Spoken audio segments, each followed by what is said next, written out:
Görlitz, Germany, July 1923. Elsbeth Eberton was at her desk studying a birth chart. The birth date on the chart was the 20th of April, 1889. The sun was in Aries at 29 degrees.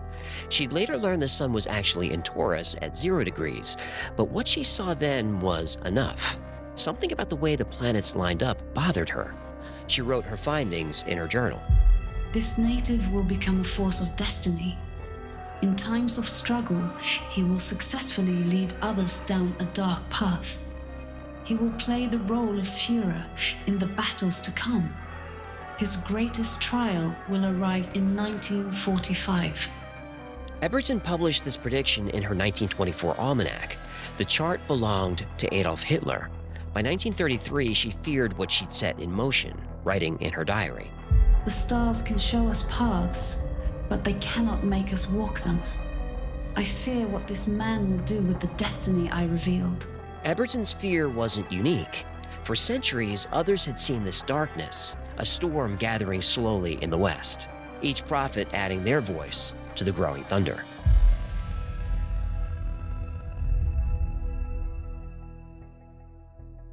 For centuries, the signs had been there, warnings in ancient texts, a darkness gathering in the heart of Europe. The signs weren't vague or abstract, they were specific, detailed, like a roadmap to a future nobody wanted. In 1555, Michel de Nostradame sat in his study in Salon de Provence, France. His famous quatrain spoke of a leader rising from Western Europe. Out of the deepest part of Western Europe, from poor people a young child shall be born, who with his tongue shall seduce many people. His fame shall increase in the Eastern Kingdom. He shall come to tyrannize the land. He shall raise up a hatred that had long been dormant. The child of Germany observes no law. Cries and tears, fire, blood, and battle. Then, centuries later, in 1821, the German Jewish poet Heinrich Heine saw a storm brewing in his homeland. His words weren't just poetry, they were a chilling premonition. When you hear a crashing such as never before has been heard in the history of the world, then you will know that the German thunderbolt has fallen. At that uproar, the eagles of the air will drop dead. The lions in the remotest deserts of Africa will hide in their royal dens. A play will be performed in Germany, which will make the French Revolution look like an innocent idol. And then came a forest worker from Bavaria named Matthias Stormberger. In 1830, he didn't just speak of a war and death. He saw a world transformed. Iron carriages moving without horses. Great wire boxes carrying voices across vast distances. But then his visions turned darker, more specific. He saw 2 wars that would devastate Europe. When the Iron Road comes, and iron wagons run without horses, the first great war will begin. It will last 2 years, then pause. After this war comes a time when money loses all value. When a loaf of bread costs thousands of marks, then troubles will begin. There will be a false prosperity, then a great collapse. And then comes the greater war. Even across the Atlantic in the 20th century, the American psychic Edgar Cayce had visions. In 1934, he spoke of imperialism rising in Europe through a man, Adolf Hitler. In 1935, he predicted the start of World War II in 1939. He also predicted America's entry into the conflict in 1941. These were precise descriptions of the world to come, a world that was about to be consumed by fire and hatred. These were not just warnings, they were a call to action. But the call wasn't for us. It was a signal, beckoning a secret society into the light.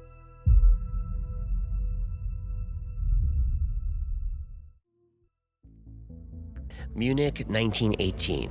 In the back room of a beer hall, a wounded World War I veteran named Walter Nauhaus met with a group of like-minded individuals. They weren't there to mourn the war. They were there looking for something more, a hidden source of power. They called themselves the Tula Society. These weren't just a bunch of mystics and dreamers. Nauhaus believed he'd found the key to humanity's true origin in the teachings of a Russian occultist, Elena Blavatsky. She wrote about a race of superhuman beings that had given humanity its knowledge, its technology, its prophecies. And the Tula Society believed these beings had chosen the German people as their successors.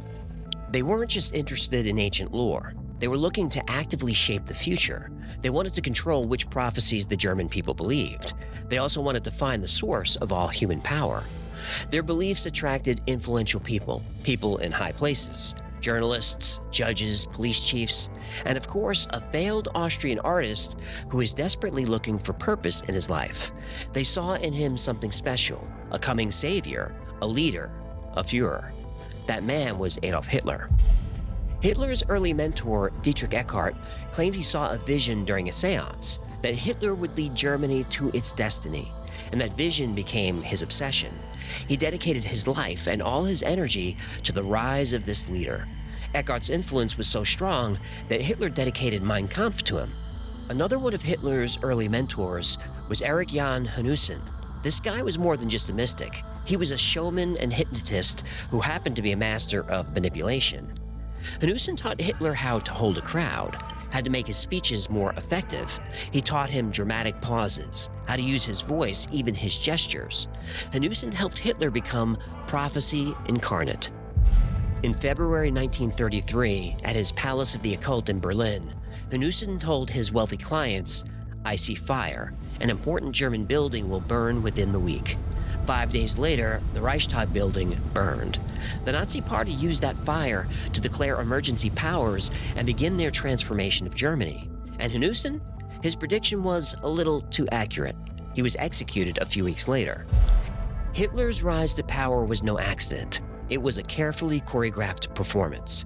Prophecies, ancient wisdom, and mystical power were not just things Hitler believed. They were tools he was using to build his own prophecy.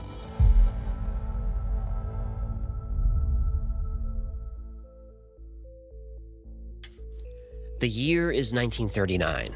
The storm clouds are gathering over Europe. But within Germany, another storm is brewing, the transformation of Adolf Hitler into a prophet. But this time, Hitler's inner circle was a strange mix of military advisors and occult believers. Each one shaped him in different ways. Each one added to the growing myth of his destiny. But one man had already left a lasting impact. Erich Jan Hanussen taught Hitler about performance and crowd control, the dramatic pauses, the specific gestures, the modulated voice. All of it was to command and control. But Hanussen knew too much. A month after predicting the Reichstag fire, he was found dead in a field outside Berlin. The official explanation, suicide. The truth, 3 bullets in the back of his head. A man who understood power, but perhaps a little too well. Now, Joseph Goebbels, Minister of Propaganda, stepped in to fill the gap. Goebbels wasn't content with just speeches. He was creating a mythos around Hitler, a divine figure chosen by destiny, whose words were themselves prophecies. He had teams searching for mythical texts and compiling any prediction they could twist to support Hitler's rise. But Goebbels didn't just use prophecies, he manufactured them. He wrote Hitler's speeches, carefully framing every word and every gesture to fit a narrative of inevitable victory, a narrative of destiny. And in January 1939, Hitler stepped onto the stage at the Kroll Opera House in Berlin and spoke to the Reichstag. And on that night, he did more than reference prophecies. He became one. Today, I will be once more a prophet if the international Jewish financiers in and outside Europe should succeed in plunging the nations once more into a world war, then the result will not be the Bolshevization of the earth and thus the victory of Jewry, but the annihilation of the Jewish race in Europe. This wasn't a casual remark. It was a chilling pronouncement of intent, recorded in the Reichstag minutes on January 30th, 1939. This wasn't about some hidden destiny. This was a roadmap for the future. Goebbels often referred to the speech as Hitler's prophecy. He knew the power of self-fulfilling predictions. He understood that if you repeatedly proclaim your destiny, people might begin to believe it. Hitler and Goebbels crafted this self-fulfilling prophecy of victory. And Goebbels wasn't wrong. He used that 1939 speech to keep his soldiers in line, to fuel his concentration camps, to make his people believe their leader was a prophet, not a madman. But there was a problem with this plan. For all of his power, Goebbels couldn't control everything. There were other prophecies, whispered in secret, circulating through the German army. Prophecies that didn't fit his narrative, prophecies of a different destiny. prophecies from the Old Testament, the very stories that Hitler and Goebbels tried to ban from Germany. They were about to spread, whether they wanted them to or not, and it all started with a queen named Esther, who lived over 2,000 years before Hitler was born.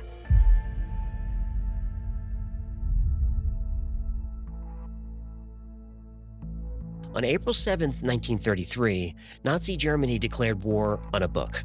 Not just any book, the Old Testament. The announcement came through official channels. The Old Testament will be banned from German schools and churches. It would be replaced by ancient Germanic sagas and the tales of World War I heroes. The Nazi Party called it creating a new nationalized church, but the real reason was darker. Hidden in those banned pages were prophecies they couldn't control or manipulate, prophecies that predicted not Nazi victory, but their ultimate defeat.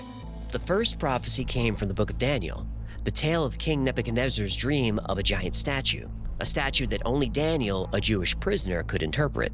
The statue had a head of gold, representing Nebuchadnezzar's Babylonian Empire.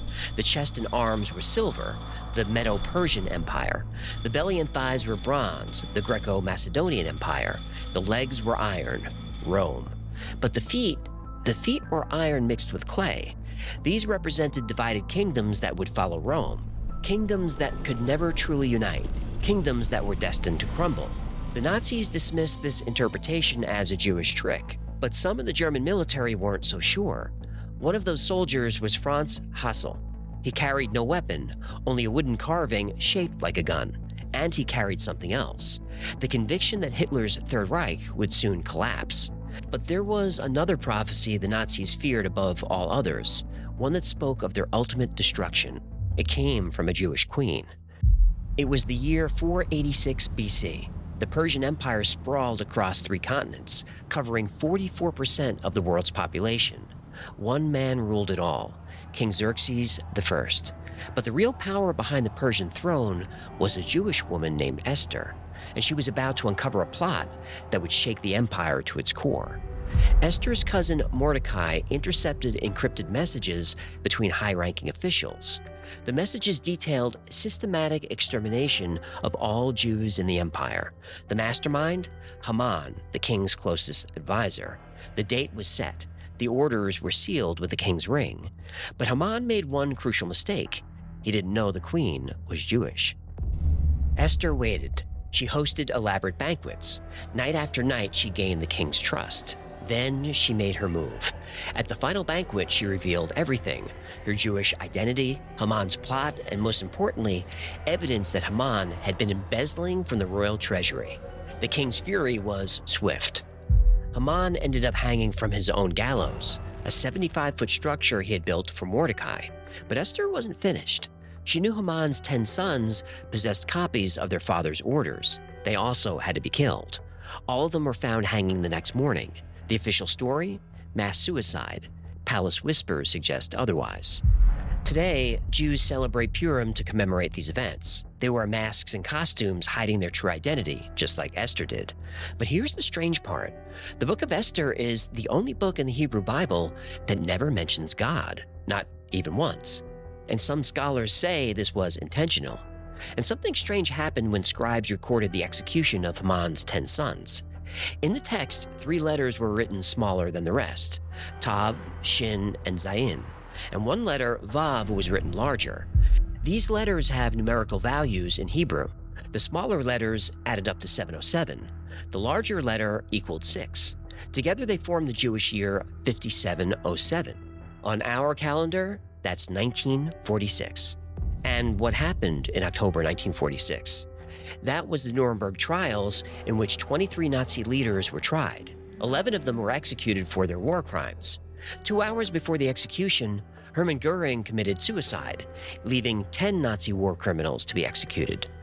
Normally, since they were charged by military tribunal, they would die by firing squad. But in this case, the court condemned them to death by hanging, just like Haman's sons, and all in accordance with Esther's prophetic request. Even more striking, some of the last words of Nazi war criminal Julius Streicher as he approached the gallows were Purimfest, or Purimfest 1946, according to some accounts. Purim was the Jewish holiday that celebrates Queen Esther's tale. Hitler himself mentioned this prophecy in a speech in 1944.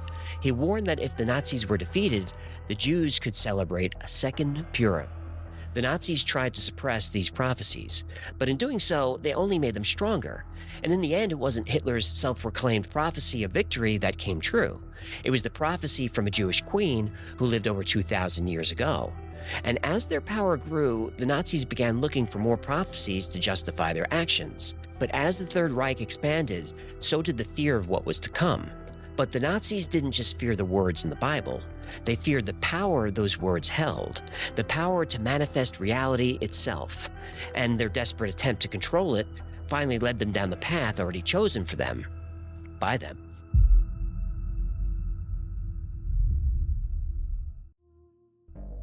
The Nazis sought to control their destiny, but the more they pushed, the more the prophecies turned against them. Their victory was written, but so was their destruction. The Nazi propaganda machine, led by Joseph Goebbels, was masterful. He knew the power of words, the power of belief, and the power of prophecy. They used carefully selected and edited prophecies to convince the German people that Hitler's rise was inevitable, that their victory was preordained. Hitler was a godlike figure who had been chosen by destiny. He was to build a German empire that would last 1,000 years. The German people were a chosen people. The world was in their grasp, and they were untouchable. This, along with the fear and propaganda, justified the mass murder of millions of innocent people. This was prophecy, they were told. It was destiny. But in reality, it was nothing but lies. The clearest evidence comes from the Nazis themselves. Their own documents reveal how they manipulated prophecies to control their people. Joseph Goebbels didn't just refer to Nostradamus' quatrains, he edited them to make them fit Hitler's rise. They weren't ancient, immutable truths, they were political tools carefully crafted for maximum effect. Take, for example, Hitler's prophecy about annihilating the Jewish people. It wasn't a mystical vision, it was a statement of intent. A declaration of war was recorded in the Reichstag minutes on January 30th, 1939. Not the fulfillment of a divine plan, but a chilling record of a deliberate decision. The connection between Haman's sons and the Nuremberg executions, that's documented history. Julius Streicher's final words, Purimfest 1946, appear in official execution records. The parallel of the 10 hangings is a striking coincidence, a powerful echo of an ancient tale. But many of the heinous attacks on Jews during World War II were intentionally tied to Purim, including events in 1942 and 1943, in which 10 Jews were hanged to avenge the sons of Haman. So Streicher's comment didn't come out of nowhere. The Nazis were very aware of Purim. But other elements require closer examination. Those Hebrew letters in the book of Esther, yes, they exist. 3 letters are smaller, Tav, Shin, Zayin. 1 letter is larger, Vav. And yes, their numerical values do add up to the Jewish year 5707, which corresponds to 1946. However, these variations in letter size aren't unique to this passage. They appear throughout ancient Hebrew texts. Scholars still debate their significance. Some see them as copying errors, others as emphasis marks. The connection to specific dates isn't an ancient truth, it's a modern interpretation, a product of human pattern seeking. Now, Elsbeth Eberton's horoscope for Hitler? It seems striking, yes, but record suggests she likely knew whose birth chart she was reading. She was not an unbiased observer. She wanted to promote her message of German liberation. Her prediction of a Führer was a politically savvy statement rather than some unworldly vision. And there was something else. Elsbeth Eberton said that this man was born with his sun 29 degrees in Aries and would rise to great prominence. But Adolf Hitler was a Taurus. His sun stood at 0 degrees 49 minutes. She was wrong, but she wanted you to believe she was right. Erich Jan Hanussen's prediction of the Reichstag fire is more troubling. He was close to Nazi leadership. Some historians suggest he didn't predict the fire, he knew about it in advance. His execution shortly after suggests he knew too much about the truth of its origins. Even the Nazi ban on the Old Testament wasn't primarily about prophecies. The April 7, 1933 announcement in the New York Times makes no mention of Esther or Daniel, The ban was part of a larger campaign to eliminate Jewish influence from German Christianity, to erase their history and rewrite it with their own version of events. But here's something fascinating. Whether these prophecies were true predictions almost doesn't matter. Prophecies don't have to predict the future to change it. Sometimes they change it simply by existing, by being believed, by inspiring action or resistance, by allowing people to be led to their destiny by their own choice. Modern psychology calls it the expectancy effect. People unconsciously align their actions with what they believe will happen. The stronger the belief, the stronger the effect. The Nazis tried so hard to decipher the past to predict the future, but the future was happening right in front of them. By the time they realized this, it was too late.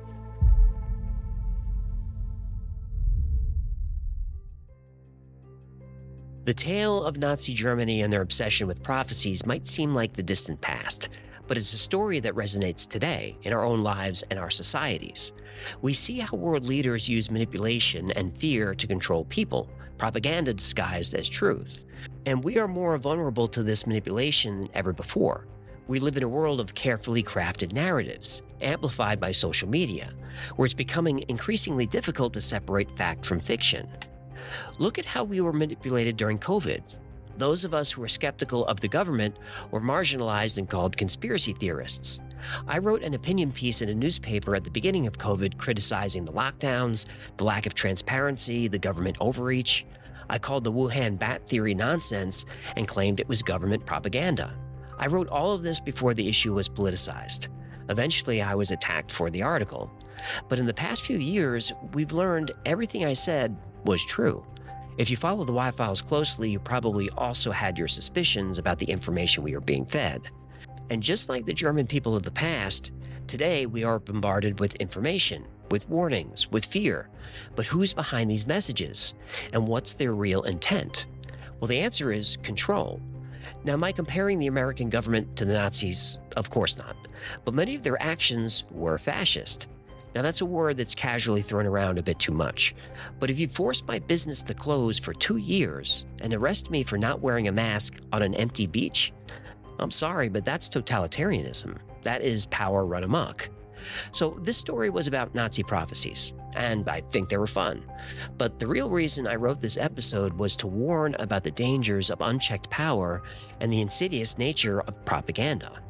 Let this be a reminder that fear and lies can lead us down a dark path, a path of division, where we're forced to choose a side, and those who are not on our side, we're taught to hate them. We can't let this happen.